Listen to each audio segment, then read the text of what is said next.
video. Crazy. Hello loves, my name is Wendy Weather, the history drag queen, and today we are talking about Pompeii. Miss Wendy, what is Pompeii? Well, Pompeii is a preserved Roman city in Campania, Italy, in the southeastern base of Mount Vesuvius. It is most historically known as being one of the victims of the eruption of Mount Vesuvius in 79 AD, along with Herculaneum and the Villas Bosco Real. So where did Pompeii come from? Where did it start? The first settlements in the area that is Pompeii actually started up around 8th century-ish, over 27,000 years ago. And it was settled by a group of people called the Oscans, or the Oscans. And before Mount Vesuvius even erupted, Pompeii actually was a very thriving port city. Yeah, it was a coastal city on the actual coast. It was a port city, but because of, volcanic things, it has become inland. But we're getting ahead of ourselves. Pompeii actually changed some hands ruling-wise. So firstly, it was owned by the Oscans. Then about 740 BC-ish, the Greeks had arrived in the area. And Pompeii had entered the Hellenistic world. And they had expanded Pompeii to be this kind of like tourist resort area for wealthy people in Rome to come to.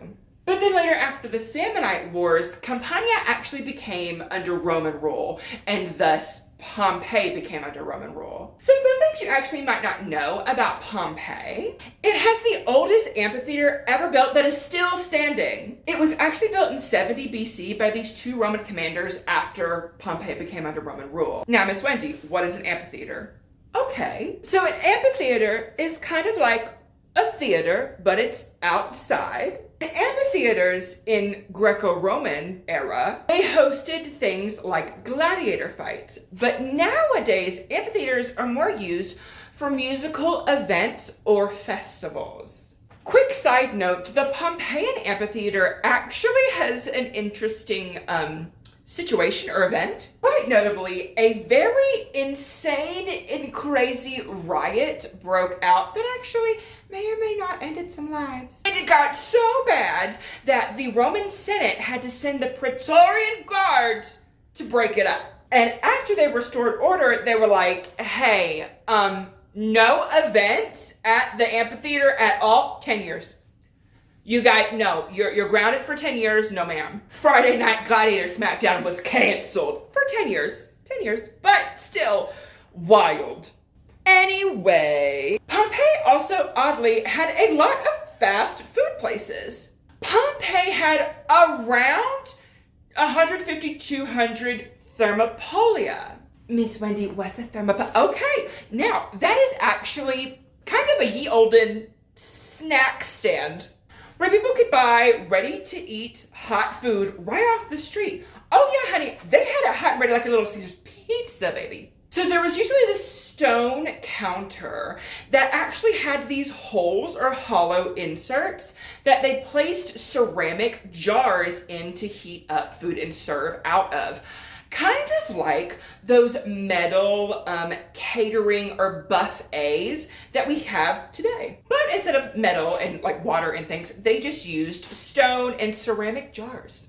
Now, because of the thermopolia, there was a lot of street traffic.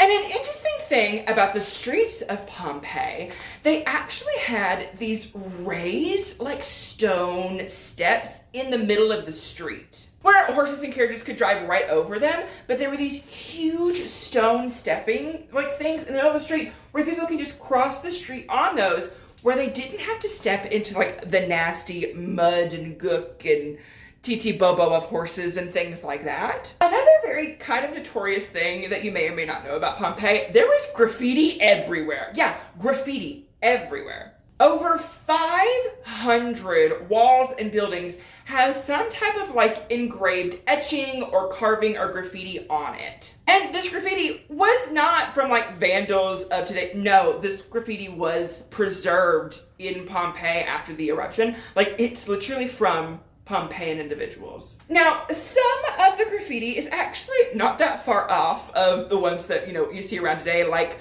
one read, "Dilphium was here." Okay. Another one read, if anyone is looking for a good time, find Addis. She's for Sister T. Now, not too much on my diva Addis now. Also, I hope she raised her price after that. Baby, that's $6.96. Addis! Now, there were also the other obscene classics like KYS, Go Blank Yourself. Another one that I actually found absolutely hilarious. Now, I'm actually going to paraphrase it so I can censor it. One guy had written, weep ladies, I've given you up. I bugger men now. Work, diva. But there was also a plethora of very, very sweet ones. Like, love is wise, greetings with love, farewell my sweet, see it too that you will always love me. Like, ugh. Another said, we two dear friends were here if you want to know our names. I think their names were Gaius and Alice. I forget. But it was just two like best friends declaring like, ha, we were here, diva, mwah. Like, that's so sweet. And then there was this one, let me read it verbatim because I am gonna mess it up, but it read, whoever loves, let him flourish. Let him perish who knows not love. Let him perish twice over who forbids love. That's so sweet. Pompeii was hashtag OG love wins, okay? But Pompeii is mostly known for its end, the eruption of Mount Vesuvius. Now, the amount of people that lived in Pompeii is actually kind of widely, disparate across academia. It goes from about 12,000 people to 20,000 people. Yeah, the disparity is that crazy in academia. That's a common thing. We're not even gonna get into that right now. Now, in the entire area that was affected, like Pompeii, Herculaneum, the Villas Bosco Real, like all of the area of the southeastern Campania, there was actually about 16,000 people who went forever night from the eruption. But in Pompeii itself, which is what we're talking about, the city of Pompeii, only about 2,000-ish people went forever night from that. So the eruption of Mount Vesuvius in Pompeii, there was about an 84 to 90% escape rate. So rest easy knowing that majority of people in Pompeii did make it out. On August 24th, 79, the eruption of Mount Vesuvius occurred, starting at around noon. Now, to note, there was actually an unusual wind pattern that day. Any other day that this had happened, it would have blown the eruption the complete opposite direction of Pompeii, Herculaneum, Villas, everywhere. It would have blown it the entire other direction.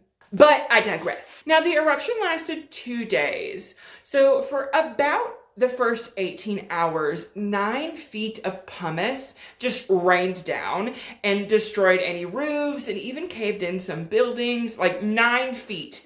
9 entire feet of pumice. Pumice is a stone. It's a type of stone, by the way, just if you didn't know. We as humans use it a lot to exfoliate with. Anyway, and then these huge bursts of pyroclastic material and like crazy gas kind of asphyxiated and kind of anybody else that was left in Pompeii. And then it rained down another 9 feet of ash on top of already the other plethora of things. Now, because of all that, it actually preserved the entirety of Pompeii that, wasn't destroyed in the raining of fire and things. Actually preserved it in about 18 feet of earth. And it preserved Pompeii and its victims for a very, very long time. Now, what's also fascinating is throughout human history, we knew Pompeii was there. We knew it was there. It was just buried 18 feet in the ground. And it wasn't until about the 16th century where it was, first unearthed. It was actually first unearthed by this architect, I think his name was Domenico Fontana, when he was building just this regular underground aqueduct for, this area. And he was like, oh, hey, that's part of Pompeii. That's crazy. But even then, unearthing Pompeii and Herculaneum and the surrounding areas, that didn't even become a project until way later. That didn't start happening until 1738. Yeah, divas, we have been unearthing Pompeii and Herculaneum and, the Mount Vesuvius victims for 280 years. 280 years. Yeah.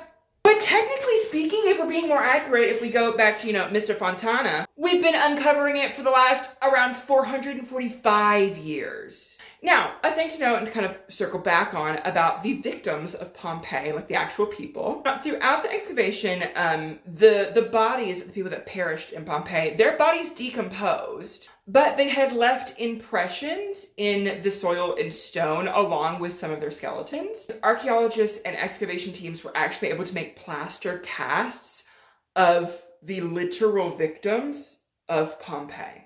And in the positions that they perished in. You can actually go see them at Pompeii, like at the actual dig site of Pompeii.